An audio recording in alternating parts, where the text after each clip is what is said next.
Hi guys, welcome back to another video and welcome to my channel if you're new. Hi, I'm Femke, and in today's video I wanted to do a very Dutch design because King's Day is coming up. That will be next Monday and I'm just really excited for it. Even though there are like no festivities, there aren't any like markets or anything going on because of the coronavirus, and we're actually not able to go outside, meet up in groups and all that jazz. So yeah, I really wanted to do something kind of cute and really easy to do as well for all of the Dutch people out there. But of course, you can always do this design in the colors of your national flag. So for me, that will be red, white, blue, and of course orange, because that is our like national color, if you can say it like that. But for this design, you want to start off with a white base. I have already applied one layer of white to my nails and made sure that was completely dry. And I am going to use some holographic stamping polishes as well as a beautiful opaque orange stamping polish. All of the items that I'm using in this video are by Born Pretty Store. Of course, I have a discount code. I link that down below, always in the pinned comment and the description box, but you will see it popping up in the screen a little later in this video as well. You can just use it over and over again. It is like you can actually use it for multiple orders. So if you're like, I just want to get a couple of things right now and a couple of other things next month, you can definitely reuse that code if you want to. It is FEM20 and it gives you an additional 20% discount, of course. But first up, I'm going in with a beautiful blue holographic polish, and I'm going to take one of my liner brushes, or like a detail brush. It isn't as long as a liner brush, but it isn't as like short as a detail brush either, so it's kind of in between, but it is perfect for the waterfall like line design that I'm going to do for this tutorial especially. So yeah, I just placed a little bit of that blue polish on one of my little like palettes, I'd say. And you just want to go in with a little bit of product on your brush. What I prefer to do is just to put the brush into the polish and just swirl the brush a little bit, or like rotate it, so you have product, or at least polish, on every single bristle of the brush, and that way you can really make some nice opaque lines. You don't have to go over it too often, like 2 times is more than enough to get a decent color payoff. And you just want to add some lines like I'm doing right here, making sure that most of the product is towards the cuticle area, and just lift your brush up very gently to make it kind of like a more ombre kind of effect, if you know what I mean. At least you want to make sure that the thickest part of the line is towards the cuticle area, and just slowly lift up your brush while you're going down the nail. But you can see me doing it right here, like it's really self-explanatory. But I do know that you guys really love me to talk through my videos, just to talk to you about all of the items that I use and all that jazz. But next up, I'm just going to do the exact same thing with this beautiful red holographic polish. I actually did I think it were 2 separate like swatch and review videos, because I've got a 16-piece holographic regular nail polish collection by Born Pretty Store, but also a 5-piece holographic stamping polish collection. But both of those like collections, whether it is the regular collection or the stamping polish collection, they're really nice to use, and you can definitely use either one of them for this particular design. But I'm just going to draw some lines again with the same brush and the same technique as I did for the blue, and I'm going to do the same thing for the orange as well. I didn't really have like an orange holographic color, but I do really love that like red, white and blue is our Dutch flag, or at least the colors.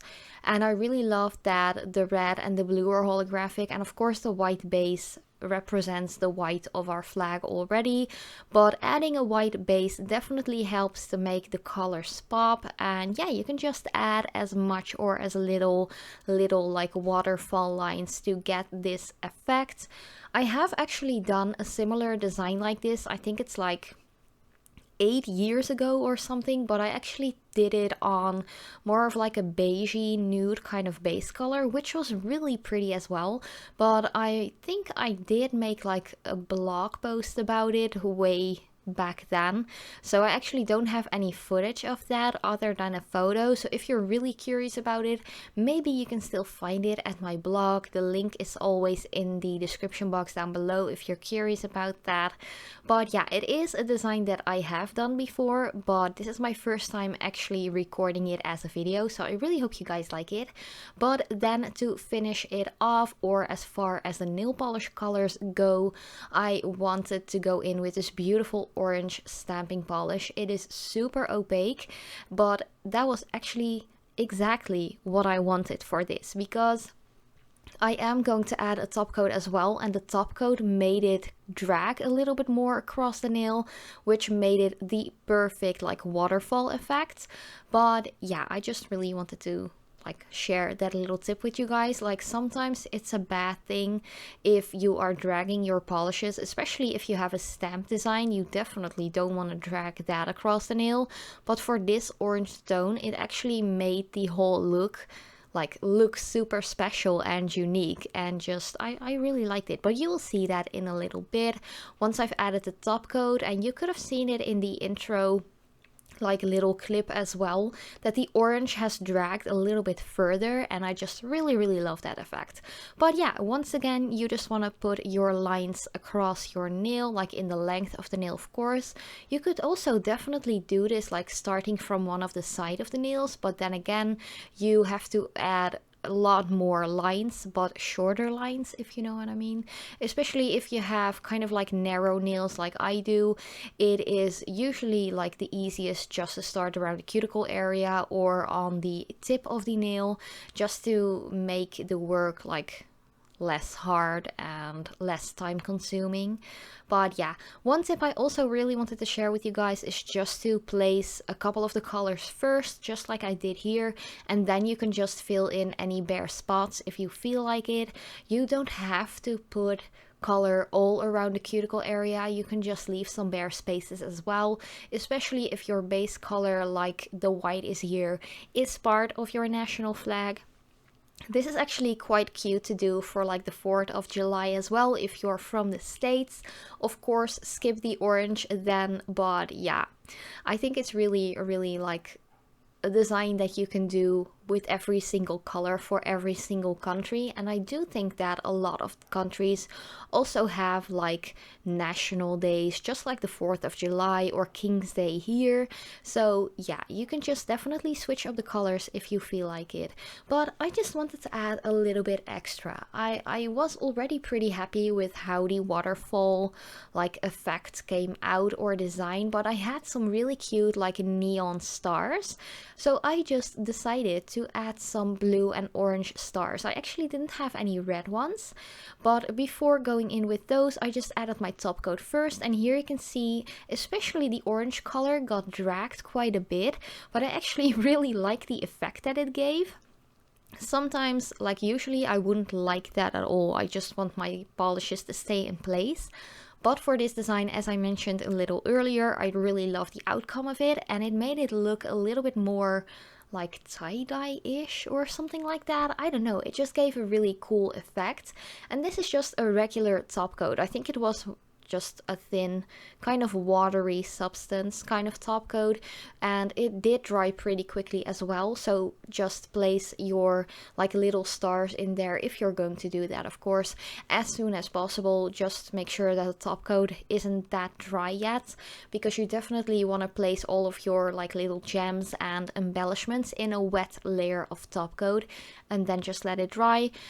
For these little stars, I actually decided to go over them and the entire nail with another layer of top coat after a couple of minutes. For gems and other rhinestones, I wouldn't suggest doing that, because that definitely will dull out the shine of the gems. But for these metallic embellishments, it's actually a good thing to give them an extra layer of top coat, because it actually makes sure that the color of your little like embellishment stays put, especially if you have, like me, a very manual job. Sometimes embellishments like this can get damaged, they will lose color and all that jazz, and that extra layer of top coat really helps preventing that. Of course, you can always just decide to do a matte top coat for this as well. I think that would look really cute too, but you guys know me, I love my shine, I love my bling, and yeah, I'm just going to add another layer after I have cleaned my little palette, of course. This is one of those resin plates. I think I got it from AliExpress, but there are a lot of them out there, and I just used a little like cotton round and some nail polish remover, and I could definitely just get rid of all of that excess polish that I didn't use without damaging the little resin plates. But yeah, it's really easy. You can actually go on that with some rubbing alcohol as well, or pure acetone. It actually didn't damage the palette at all. But yeah, back to the design. We are almost done with this entire tutorial.